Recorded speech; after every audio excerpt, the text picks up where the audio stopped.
Welcome everybody to another episode of Power Ranking. It is time for EVO USA. That's right, we are heading to Las Vegas for another EVO championship right around the corner on August 1st. And we have 4 games that we're going to go over with you today. My name is Chris, I'll be your host. Along with me will be Mr. Andy Propercast, who will be going over all of our rankings today. How are you doing? I'm doing great, man. As you were saying, we're back again for another year of EVO Championship for US. We're headed back to Las Vegas, a very tenured tournament, a very tenured esports are going to be there, man. I couldn't be more stoked to talk about it. Great, well, let's jump right into it. We're gonna start off with Street Fighter 6 at number 3. We have Momochi. He's been Mr. Consistent this year, leading the Capcom Pro Tour points, and has some top finishes. What do you expect to see out of him at EVO this year? Probably a little bit more of that. I mean, when you're thinking about Momochi as an entirety of a player throughout all of the years of all of the different fighters that he's been playing, he has been Mr. Consistent, and I think that is going to be a revelation for Street Fighter 6. I think more or less you're going to hear the consistency of the conversation, mostly around a lot of these players being there before. Again, as I was saying, Momochi has played a lot of different fighters his entire life. You can only imagine he's going to do well at this tournament, considering his consistency in his leaderboard namesake there at the top for the Capcom points. Great, yeah. And I know he's been playing the Ed, some of the Mai as well. Do you expect we'll see that here? Oh yeah, probably a lot of flexibility. I mean, Street Fighter 6 has so many different characters, and the matchups are forever evolving, and you have so many different off-meta matchups that your flexibility needs to be on point. Great. Well, that will be it for Momochi. Let's go on to number 2, and that'll be Lashar. He's been very consistent this year. First place finishes at CEO and Combo Breaker. He's been using the Ed and Mai as well, but fell at top 8 in Japan. Do you think he can make a grand finals finish here at Las Vegas? I don't see why not. I mean, for Lashar has been there facing up against what we're going to be announcing as the #1 very, very soon. Very, very often, as far as locals are concerned, he's been toppling a lot of different Tier 2 tournaments as well. You can only imagine that he's probably due. Do I think that it's going to be happening at EVO USA? It's tough to gauge given how stacked that field is, but I like Lashar's chances. Yeah, me too. He's a lot of fun to watch, and I can't wait to see how he, prepares for this tournament as well. He definitely wants to get that EVO notch under his belt after those CEO and Combo Breaker wins, so we'll have to see how he does. But as he alluded to, we do have our first place, and that will be Myrna RD. He was our EVO Japan champion, but since then has fallen off a little bit, has had a little trouble breaking into that top 8 and getting some of those wins at Combo Breaker, CEO, or Blink. Do you think we can see his return to form at EVO Las Vegas that we saw at EVO Japan? Back-to-back EVO champion, as you were already alluding to, 2024, 2025, and although coming up short as far as EVO USA is concerned, the times that he has been there, he's also a 2-time Capcom Cup champion. That dates back to 2017 and as recency as 2023. We were kind of alluding to, as far as Momochi is concerned, talking about his Ed play and a lot of different characters he could bring to the table. I think that you kind of turn that up to about 10 and why Mena RD is so highly regarded, whether it's the Blanca to be able to keep up pace and a lot of different corner pressure, can also play Zangief in a lot more of the heavier matchup, or his spacing with M. Bison of all characters. It's very, very fun to be able to see what Mena RD is preparing. He hates his mirror matchups, obviously. He's a very fun player to watch. For all intents and purposes, I'm very excited to be able to see what he's able to produce at EVO USA. I think that he's finally due to win his chip in the United States yet again, and I think it's going to be happening there at EVO in Las Vegas. But just as a final honorable mention, I'm just going to throw out Fudo. Fudo is recently the Blink Respawn champion, and as we were talking about flexibility and throwing out a lot of different wrenches into the system, he won that Tier 2 tournament with DJ, and DJ is one of those characters that's been seeing a lot of love as far as the patches are concerned, but nonetheless, could be a curveball into the system. He's a very consistent player. Great. Well, we can't wait to see how Street Fighter plays out for us, but we have 3 more games to go over, so let's go ahead and jump over into our next one, which will be Tekken. And Tekken 8, a lot of fun to watch, a lot of fun to play as well. But let's take a look at our top 3 for Tekken. And first, we'll have Mogold. Mogold has had a decent placing in 2025. We've seen him across the podium, 3rd, 2nd, 1st place finishes, and he did win Combo Breaker versus ATIF. Do you think he'll place in that top 3 again at Vegas? Oh yeah, for sure. Just mostly because Mogold has just been there grinding his head to an absolute stone. You go back to his loss at EVO Japan 2025, and I'm sure that he's in a very similar state as a lot of our competitors are going to be on this power rankings state. Just as a quick little thought for Tekken as a whole, 2,500 competitors. This is the 2nd most tournament entrance that we have. right behind Street Fighter. And you can only imagine that the competition, the way that the bracket and the seeding is all going to be worked out, you're going to get a lot of interesting matchups. But for Mogold, throughout all intents and purposes, throughout all the tournaments that you already listed so kindly, Chris, he has a lot of experience playing against the competitors that he's going to be mostly worried about for top 8. I'm sure that those matchups should be fun.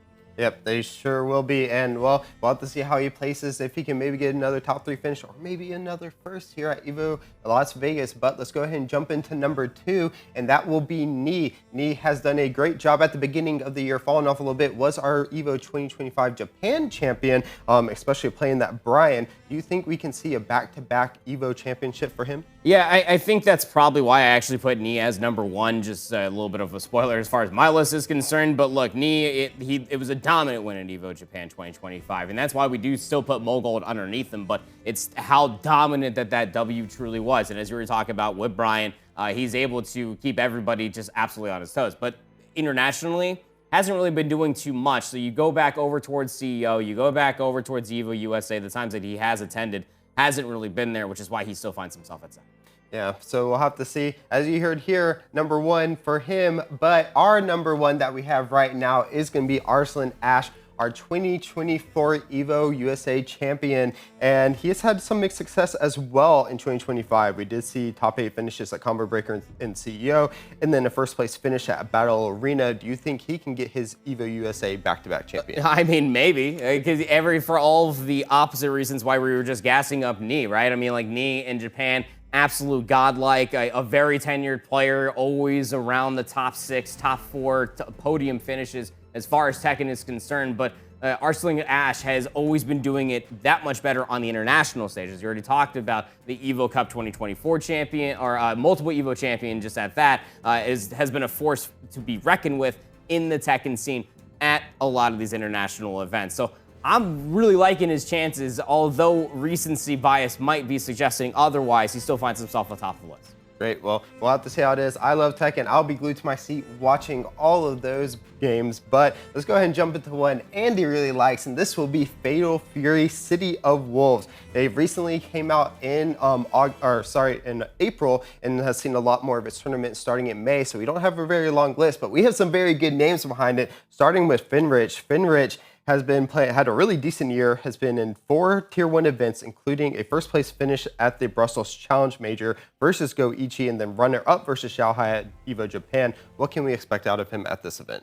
Just trying to find somewhere of the middle ground in between the 2 results that you just talked about. For Fenrich, obviously didn't want the results, at least leading into the qualifiers for Esports World Cup, but somewhere in between, like you were talking about, for Brussels, was able to best Goichi. That's not too that's very difficult to do, as a lot of competitors in history has struggled to do that in the past. Same for Fenrich when they were going up against each other in Dragon Ball FighterZ. But here, as far as Fatal Fury City of the Wolves is concerned, we'll start learning. As Chris already alluded to, the game's already been out from April, but Fenrich, from all the characters at his disposal, as far as the tier list is concerned, you're really only looking between maybe 3 to 4 characters. He has the lot to pick in between, and you really just don't know what Fenrich is going to come to play. Second place is Xiaohai at EVO Japan 2025 is just a shortcoming. I'm sure Fenrich is going to come prepared.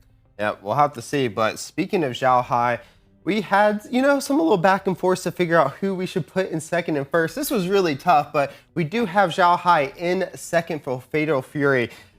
This guy has just been going crazy all over the place. It's really hard between him and who will go in number first. But first at EVO Japan and CEO, but unfortunately did lose out at EWC. What can we expect out of him in Vegas? Probably more consistency again. I mean, Esports World Cup was the only tournament he's lost ever since Fatal Fury City of the Wolves has come out. And although it's a very short tournament list for the Tier 1 Snatcher, again, he got pushed to the brink by Goichi of all players. And you really do think that for Xiaohai, it's a shortcoming, but he literally just came up short. I think it was like a 20 health point difference was that final stock. And genuinely speaking, I would still put Xiaohai as the number 1. There's the little bit of the controversy as well in the conversations that Chris was talking about. But Xiaohai, he's still a strong competitor. He finished second at EWC. He's won everything else. So yeah, still a strong competitor. I can definitely see him coming back with a vengeance coming into Vegas. He is a competitor to the core. But speaking of which, that number 1 that we had some controversy over, it will be Goichi in number 1. He started off a little bit on the back foot across from Xiaohai, but then as the year has ramped up, he's gotten a lot better, especially at that EWC first place finish versus Xiaohai.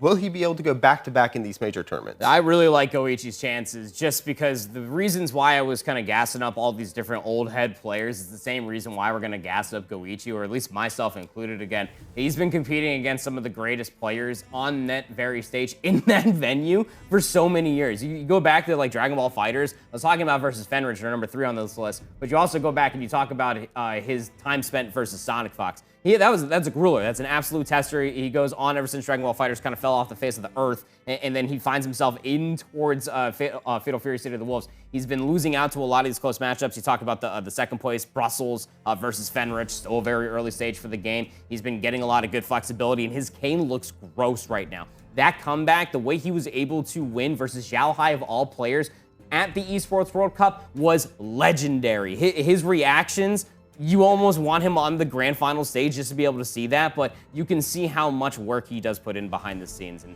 Goichi definitely regarded to be number 1, if not number 2. I still put him in number 2 just because Xiao Hai's in the conversation, but still a legendary player. Yeah, the one little thing, because we do know Goichi does like to do multiple tournaments when he does go to these massive events. Do you think he'll do a major focus on Fatal Fury, or do you think he'll like split across Street Fighter as well? No, I don't think that we're going to see him splitting his focus. I mean, he's got a chip to defend at this point. He showed up to the Esports World Cup. He upset the world number 1, and now he is regarded by a lot of different lists, and this one included, to be the world number 1. So I think Goichi, just as a competitor, he's just going to go in there and stick to business and just know that he's going to be able to win some money. Because, I mean, let's be candid. The City of the Wolves tournament at Esports World Cup was $1 million prize pool. He ain't hurting. He is not hurting at all. But let's go ahead and jump into our number 3 game, which will be Guilty Gear Strive. At number 3, we have Nitro. Nitro is our EVO 2024 champion. He's been trying to recreate that with his first Tier 1 win in 25, but he's had some consistent placements. What does he need to do to recreate that success? Probably lock down a character and stop playing just about every single part of the tier list imaginable. Look, Guilty Gear Strive, as far as a tournament is concerned, just kind of doing the laundry list one time, is that it's in a Platinum Plus qualifier for the ARC World Tour 2025. And I think that Nitro is one of those guys representing FlyQuest that he's going to want to come in, he's going to stick to business, because you want to be able to represent at the ARC World Tour 2025. And as you already talked about, showing back up on the main stage again for EVO 2025, as the 2024 champion, he's going to want to be able to stick to his guns. His tournaments this entire season so far has not been good, but you'd like to imagine as a former competitor to be able to reach the top. He wants another trophy for that cap. We'll definitely have to see if he's able to recreate that EVO success going into this year. Number 2 is going to be a player that everyone knows. It will be Leffen. Leffen has only broken into the top 8 once this year in the Tier 1 tournament, but he is a veteran. He knows how to reach top 8. He knows how to reach those grand finals. Can he do it at the EVO? Yeah, I think it's crazy that Leffen finds himself at number 2 on this list, just honestly speaking. And this is coming from somebody not only in this shirt, but a Super Smash Brothers love. I think that it's crazy that Leffen, as you already stated, he's only gotten top 8 a single time, but he's a CEO champion. He's a Hessen Crash Cup runner-up as well. And although those aren't like up against the best Japanese players, like Red Ditto, talk about Nitro, the best American player that we got right now as well, I think that you're mostly considering Leffen in his experience to be able to carry him through. He does have an entire career of slaying gods at the end of the day, going back to Melee, but I guess for Leffen, he did it in Dragon Ball Fighters. Why not break it through here in the EVO 2025 in Las Vegas? I wouldn't put it past him. Yeah, me either. We definitely have seen crazier things happen at EVO before, but we will move on to our number 1 pick for Guilty Gear, and it will be Daro. Daro has appeared in 3 tournaments so far, but he was our EVO Japan champion, and then he missed out on Combreaker and CEO. Do you think he has what it takes to take home this Las Vegas championship? He's had himself a really good season locally as far as Japan tournaments are concerned. You already talked about the 2025 championship win and why we find ourselves in a situation where number 3 was where they were at. But you go back to last year and last season as well. Top 8 ARC World 2024 finals, busted out. Side Games 2025, busted out top 6. 2024 started off even better as the Asian Major 2024 champion, but that's Tier 2. As far as Tier 1 is concerned, that's his first taste of championship gold. So he's coming into this one as the biggest target on his back. He has the highest seed coming away from the Japanese qualifiers from that EVO championship that went down about a month and a half ago. So I genuinely think that you do look at Daro as a potential threat. He'll be in grand finals for sure. Mark my words. I just don't know who against. Yeah, well, we can't wait to see. Guilty Gear is actually always a lot of fun to watch. I don't know too much about it because I haven't played it too much. but it is a blast to watch throwing it up on that second monitor as well. As you said, we have 4 games, but there's still plenty more that are going to be played across. Any honorable mentions or wrap-ups that you have off the top of your head? I know we reached into Street Fighter, but anyone else you want to shout out? Yeah, I think Mortal Kombat 1 is going to be a really good time. Personally speaking, Mortal Kombat 1 has a lot of fun character lists. You got Omni-Man versus Homelander, who's going to be going down on the main stage just as a character's sake. Could be a really fun time if you're a fan of pop culture and a fan of a lot of these different shows that are showing up on Prime, then you know exactly what I'm talking about. But I digress. I think that the competition pool as far as Mortal Kombat 1 is concerned is really, really tied up towards the top. And although it's not considered to be the top 4 entrant list as far as what we regard it today, it's still highly regarded in the community. Great. Well, that will wrap it up for our top 3 for each of those 4 games. Of course, as we said, we know we have many other games that are going across. Let us know in the comments below which games you are looking out for and your top players for this EVO Las Vegas. Remember to like, comment, subscribe, and join us for many more videos on the Global Gaming Network. Have a great day.